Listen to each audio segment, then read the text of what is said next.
Mahendran sir மேலே இப்படி ஒன்று ஆரம்பிக்கிறது வந்து ரொம்ப சந்தோஷமான விஷயம்.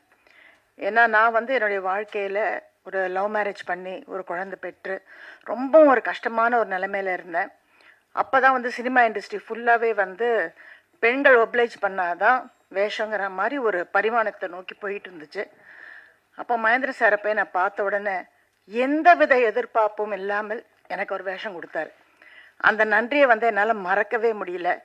அப்போ அவர் வீடு வந்து ரொம்ப நாளைக்கு அப்புறம் நான் பெரிய ப்ரொடியூசராக மாறினேன். அப்போ அவர் வீடு ஜப்திக்கு வருதுன்னு தெரிஞ்ச உடனே நிஜமான உயரங்கள் அப்படின்னு ஒரு சீரியல் நான் ப்ரொடியூஸ் பண்ணிட்டு இருந்தேன். உடனே அவரை கூப்பிட்டு அவரை கொடுத்து அந்த வீட்டை வந்து காணிக்கையாக நான் வந்து என்னால் மீட்டு கொடுக்க முடிஞ்சது. அது எனக்கு ஒரு ரொம்ப சந்தோஷமான ஒரு விஷயம். நான் வந்து கவர்மெண்ட்டோட அஃபிலியேஷன் வாங்கி வச்சுருக்கேன் காலேஜுக்கு. ஆக்சுவலாக எனக்கு டைம் இருக்கலை. ஏன்னா நான் எப்போல்லாம் வந்து ஏதாவது ஒன்று பண்ணணும்னு நினைக்கிறேனோ உடனே ஒரு ஹிந்தி சீரியல் வந்துடும். இப்போ நான் ஹிந்தியில் வந்து 3 சீரியல் பண்ணிகிட்ருக்கேன். அதுவும் எனக்கு ரொம்ப பிடிச்சது மைத்தாலஜி. ஸோ நான் மைத்தாலஜி சீரியலாக பண்ணிகிட்ருக்கேன். இந்த மாமியார் மருமகள் சண்டை வேண்டாம் அப்படிங்கிறதுக்காக.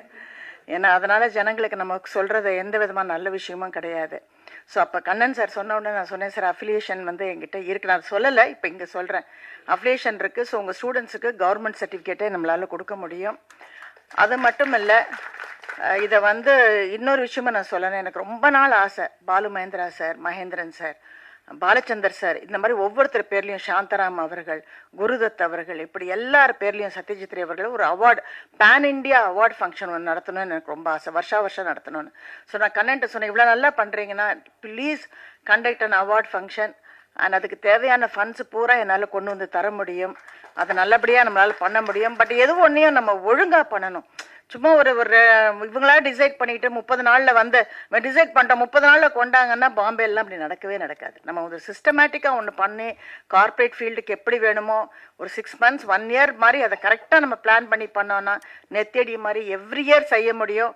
கண்டிப்பாக அந்த பேரில் இருக்க விருதை வாங்குறதுக்கு எல்லா நடிகர்களுமே முன் வருவாங்க அப்படிங்கிறது என்னுடைய அபிப்பிராயம். இப்படி ஒரு நல்ல நிகழ்ச்சிக்கு என்னுடைய மனமார்ந்த வாழ்த்துக்கள். ஒரு சகோதரியா, ஏன்னா கண்ணன் சார் எங்கள் சீரியலில் நிறைய ஆக்ட் பண்ணியிருக்காரு. ஜீவாக்கா வந்து அவங்க எனக்கு வந்து என்ன சொல்கிறது, ஒரு கூட பிறந்த சகோதரி தான். ஸோ நான் அடிக்கடி அவங்க வீட்டுக்கு போகிறது இல்லையே தவிர அவங்க நல்லா இருக்கணும்னு எப்போவுமே நினைக்கிறேன். என்னால் எவ்வளோ முடியுமோ, ஏன்னா எனக்கு 2 சகோதரர்கள், 2 பேருமே இப்போ உயிரோட இல்லை. எங்கள் அண்ணன் பெரிய இன்ஸ்டியூட்டில் இருந்தார், ஃபிலிம் இன்ஸ்டியூட்டில். ஸோ கண்ணன் தான் என்னுடைய சகோதரர். என்ன வேணாலும் நான் செய்ய தயாராக இருக்கேன்.